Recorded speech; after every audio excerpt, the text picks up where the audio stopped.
Salut tout le monde, salut, c'est John, bienvenue à nouveau sur ma chaîne. Je sais pas quoi vous dire, bienvenue. Voilà, je suis bien content de vous retrouver aujourd'hui. J'ai un ami qui m'a demandé, il y a un petit moment maintenant, quelques conseils sur comment utiliser la panoramisation sur FL Studio. Et je me suis proposé de faire ça. Et donc voilà, ma petite vidéo sur la panoramisation sur FL Studio. Et donc voilà, qu'est-ce que je voulais dire? Bon, j'aurais bien voulu faire un petit dessin sur Paint, mais ouais, je pourrais vous en faire un pour vous montrer à peu près l'espace sur lequel on travaille lorsqu'on parle de panoramisation. Donc généralement, lorsque nous parlons de panoramisation, nous nous imaginons un demi-cercle. En vrai, j'aurais juste pu parler et dire qu'on s'imagine un demi-cercle sans le dessiner maintenant que j'y pense. Et donc c'est un demi-cercle et on peut choisir la partie du haut ou la partie du bas, qu'importe, hein. En vrai, c'est juste un demi-cercle. Et donc généralement on a un petit demi-cercle comme ça et là tout le monde se dit oh, j'ai pas signé pour ça, je veux un tuto sur la panoramisation, je veux FL Studio ou rien.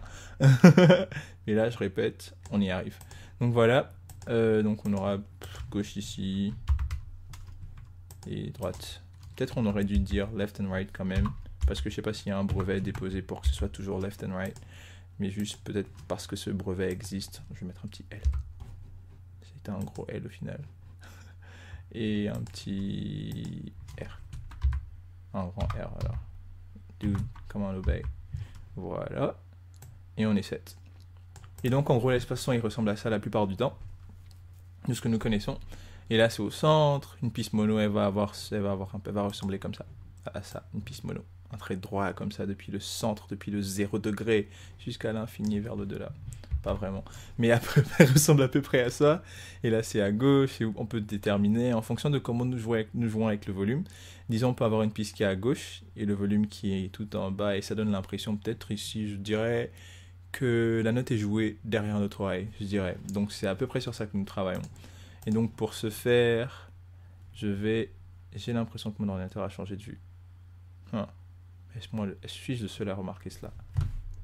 Ok, on va pas s'arrêter pour ça. Mais je crois que voilà. Donc je vais venir ici, chercher un sample. Qu'est-ce que je veux? Je vais prendre un hi-hat pour expliquer et donner 2-3 petites idées. Attention aux oreilles. Oh, lui est parfait, tout mignon. Et donc voilà. Avec ce petit sample, on va essayer de s'amuser un tout petit peu. Donc je vais mettre là. Voilà. Ici, je vais l'envoyer sur le mixeur. Notre sample aussi, super beau. Je vais essayer d'envoyer sur le mixeur.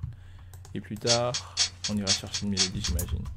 On pourra la chercher ici. Même là, maintenant, il n'y a pas de souci. On va faire ça comme ça. Ouais. Dans mes samples. Super. Voilà, celle-là, je vais la mettre ici directement parce que je préfère ça. Donc voilà. On a une piste. Et voilà. Et on peut l'écouter. Et j'ai l'impression que mon ordinateur est en train de dormir là. Yo. Attendez, désolé. Screensaver. Même pas ce que je cherche en vrai, c'est Night Mode.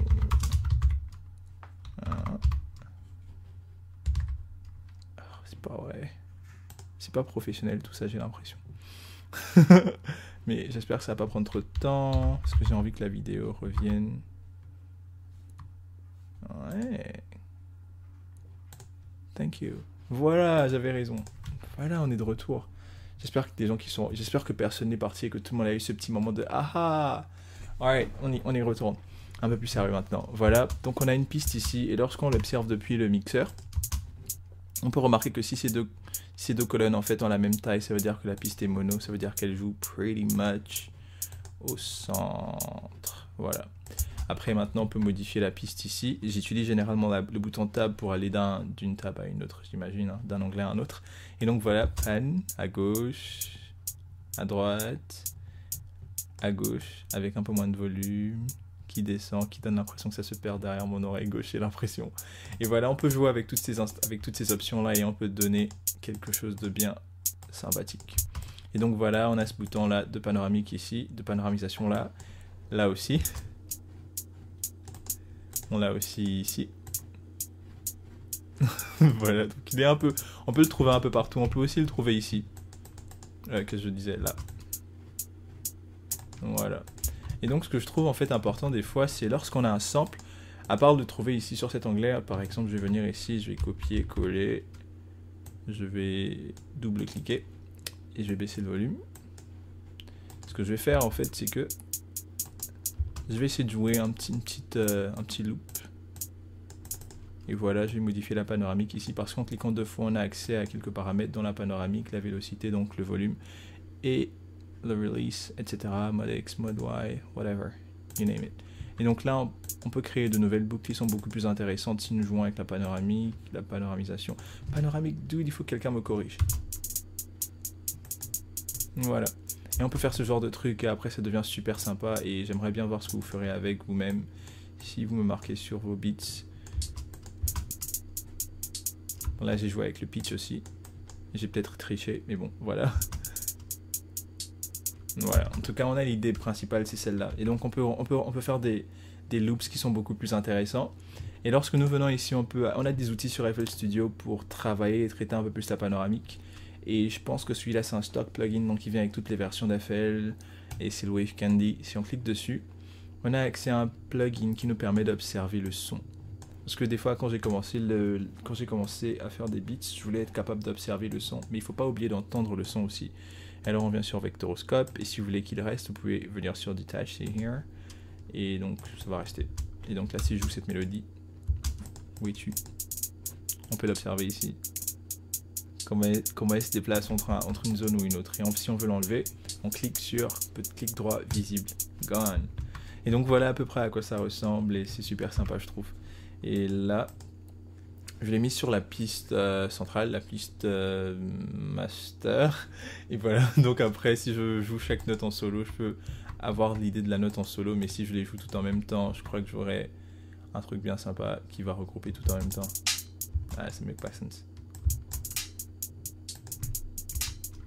Et là, si je reviens, j'essaie d'observer Vectoroscope. Où est notre cher ami visible. Voilà. Ça modifie un peu et je trouve que c'est super intéressant d'être capable d'observer.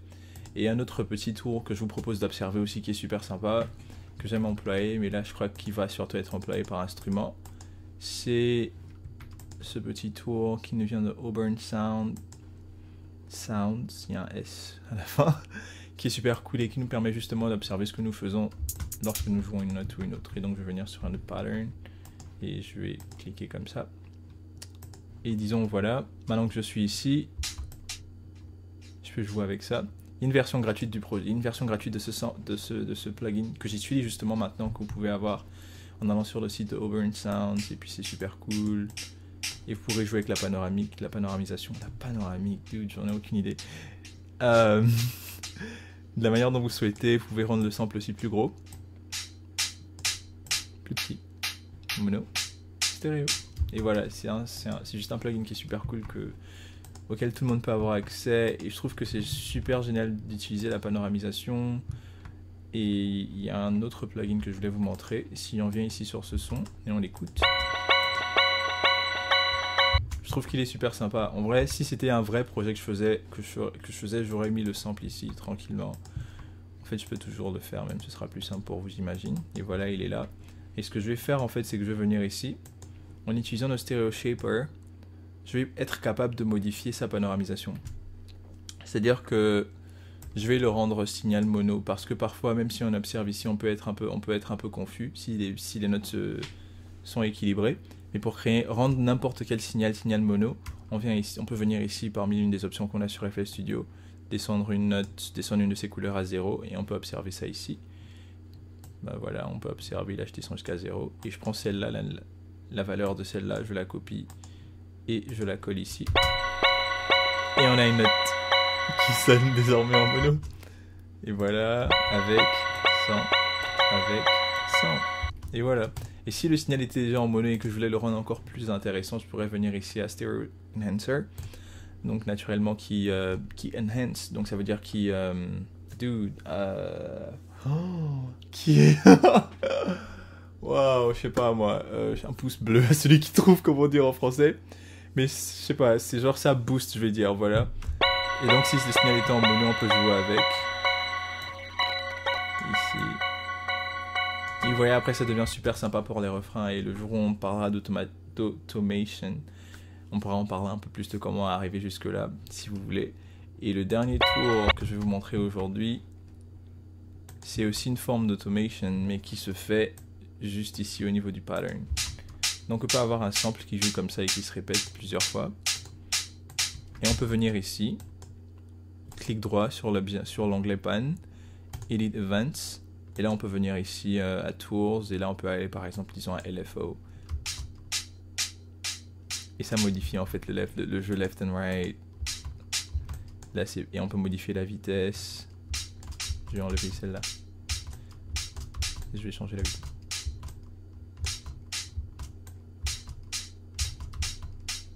On peut vraiment trouver des trucs super cool, je dirais, genre. Voilà, on peut faire un truc pareil. Voilà. C'est à peu près tout pour moi aujourd'hui. J'espère que vous avez apprécié. Si vous avez apprécié, un pouce bleu, ce que vous avez apprécié. Et si vous n'avez pas apprécié, dites-moi pourquoi et comment je pourrais rendre ça meilleur. Salut, peace sur vous. C'était John.